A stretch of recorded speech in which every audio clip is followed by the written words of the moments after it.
Namaste, big cats. Namaste. Surprise! I've come to you again this evening because I want to talk to you about depression in children. A lot of you may have children. Well, obviously a lot of people have children. But when you've brought up your children in a traumatic situation, or there's been a divorce, there's been abuse, there could be trauma going on at school, being bullied by friends, please pay attention to your children. Pay attention. The signs and symptoms of depression in children often include sadness or a low mood that doesn't go away. They could be irritable or grumpy all the time. Not being interested in things they used to enjoy. Feeling tired and exhausted a lot of the time. You may even notice that your child has got trouble sleeping. They're not able to concentrate.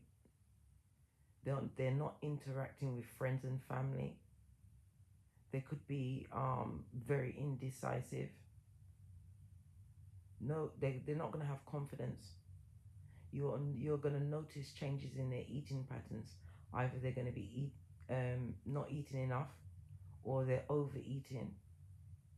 What else is there? Apart from the weight changes,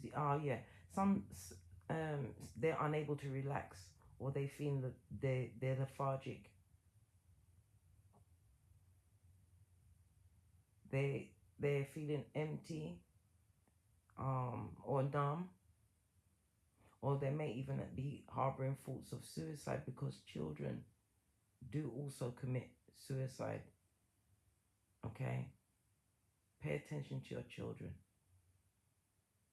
I fully understand that a lot of you have been caught up in traumatic relationships. I went through an abusive and traumatic relationship. And the recon for children going through certain situations like that, it takes time. Please pay attention to your children.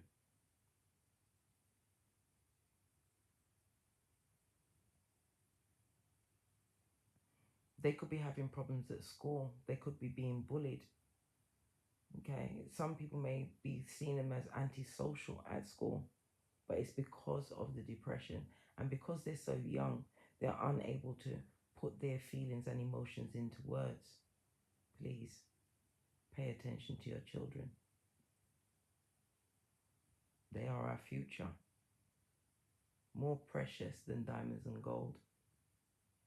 The gift of a child, a healthy child, is beyond words, beyond measure.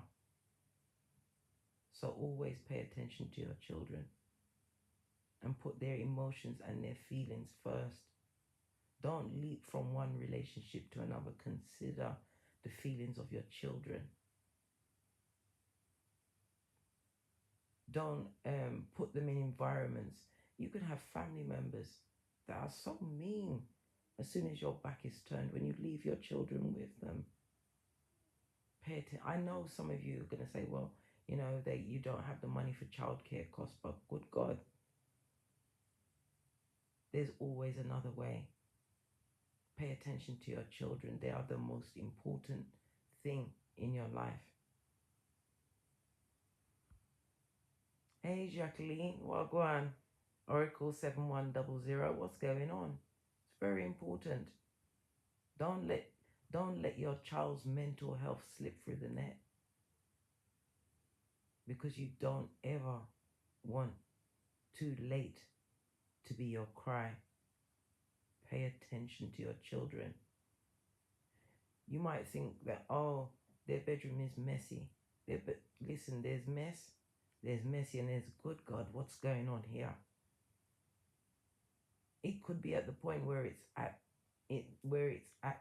like, good Lord, what's going on here? Go into their rooms, darling dears. Go and speak to your children.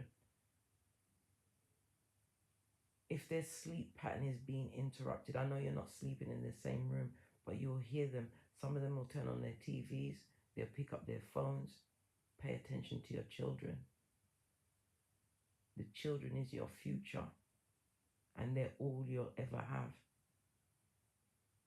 They give you unconditional love, whether you're good, bad, or indifferent. Don't blame yourself for, how can I put it, not knowing what you know now, for being in abusive relationships, past traumas. It's when you got the 2020, that is when you can turn around and change the situation and save a child's life. That's all I had to say this evening, because I'm telling you, you think that you're the only one that's suffering from trauma from an abusive situation. Your child that has witnessed, that has borne witness to all of the wickedness, they're carrying it. And if the other parent chooses to be emotionally abusive by being inconsistent with the time that they spend with their child, anyone can be called mother or father, but being a mom or a dad is totally different. If the other parent is inconsistent, you have to protect your child emotionally. On that note, namaste, big cats. I'm not coming on camera. I'm in my big cat bed. I'm tucked in for the night. I'm about to say good night to God and give thanks for the 3 progeny that I have. Pay attention to your children, big cat. Namaste.